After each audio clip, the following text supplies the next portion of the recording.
Resurrection day by Christ temple sister. Yesayya పునరుత్థానం తర్వాత తన శిష్యులను ఏమి చేయమని ఆదేశించాడు? జనులకు సువార్త ప్రకటించి నమ్మిన వారికి బాప్తీసం ఇచ్చుట. పునరుత్థానం అనగానేమి? చనిపోయి తిరిగి లేచుట.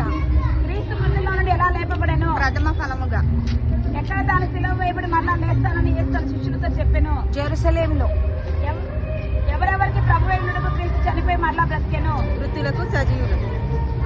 దేని ప్రకారం క్రీస్తు మూడో దినం లేపబడెను? లేఖనముల ప్రకారం. యేసయ్య మృతుల్లో నుండి లేచి తండ్రి కుడి పార్శ్వంలో ఉండి మన కొరకు ఏం చేస్తున్నారు? విజ్ఞాపన. మృతుల్లో నుండి దేవుడు యేసు లేపనుండకు మేము సాక్షులమని ఎవరు చెప్పాను? పేతురు. పునరుద్ధరణ యేసయ్యను ఏ గ్రామం వాళ్ళు గుర్తుపట్టలేదు? అమ్మాయి గ్రామం వాళ్ళు గుర్తుపట్టలేదు. యేసు లేచిన తర్వాత ఎంతమంది శిష్యులు యేసు తమకు నిర్ణయించిన గడిలోని కొండకు వెళ్ళిరి? 11 మంది. యేసు పరలోకానికి ఆరోహణం కాకముందు ఎక్కడ ఆయన చేతులెత్తి శిష్యులను దీవించాడు? బేతనియ.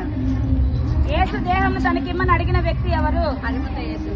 యేసు తిబేరియా సముద్ర తీరంలో ఎన్నోసార్లు శిష్యులకు మరలా తను ప్రత్యక్షపరచుకొనెను? 3వసారి.